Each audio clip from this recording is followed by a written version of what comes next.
Welcome back to the channel. We are finishing up some beanies today, and I figured this would be the perfect opportunity to show you guys how I embroider a beanie. Before I get started with this, you're gonna need some sticky stabilizer. You can use tearaway, but this makes your life easy.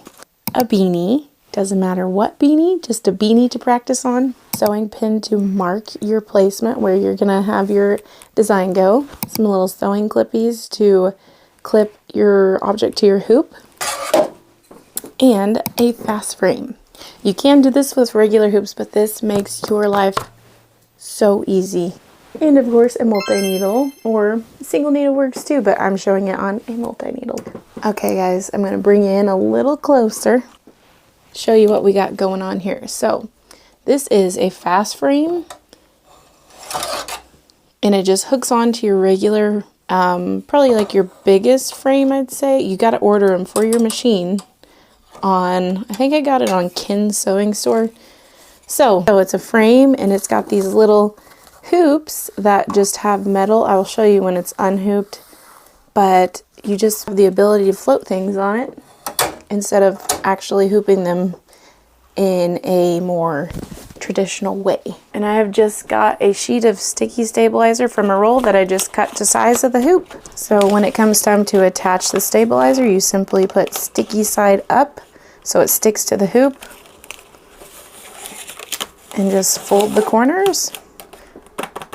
Make sure you're taut. It's ready to go. Okay, now that it is time to hoop up the item, we have to first mark where it's going to be. So we'll need center of this width, which was about 8 inches. So there's 4 inches to the center. And then you need to just figure out the length of this, only the cuff, and you need to establish where you want the actual design or logo to go. So I believe this was about like 3.25 inches. So I took it to 1 point, whatever that was. Then I just marked it with this needle because I like that. It's reusable. Or you can simply do a sticker. I think there's garage stickers that are circle. You could just draw an arrow noting where the design is facing up.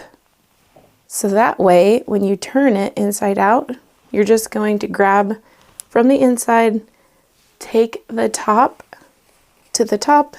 So that way when the design is on your machine stitching out like this, it can be identical to that. So let's get started.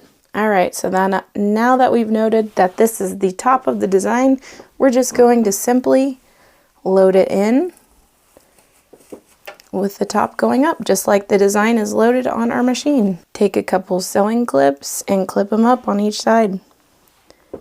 And you always do want to trace if you're not really, especially if you're not experienced, trace that design just to make sure she is on there nice and straight and in a good place. Okay, and we're always going to make sure that hat is not under the hoop, but it's under the arm. Okay, let's go.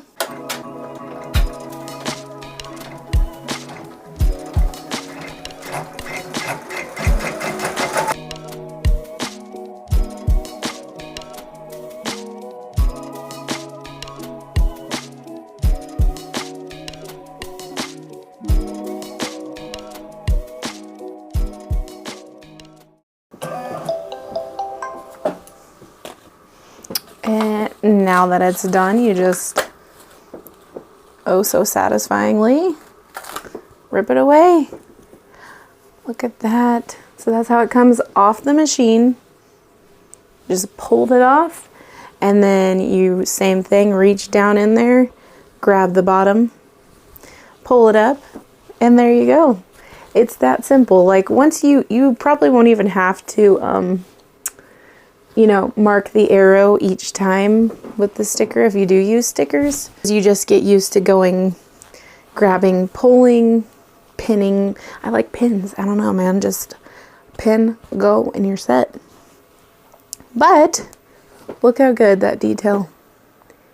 I also had it digitized, like, so I didn't even have to use water-soluble stabilizer on top. So that just concludes the video. I hope you liked it and learned something from it. If you want any more tutorials, let me know. I'll see you next time. Bye.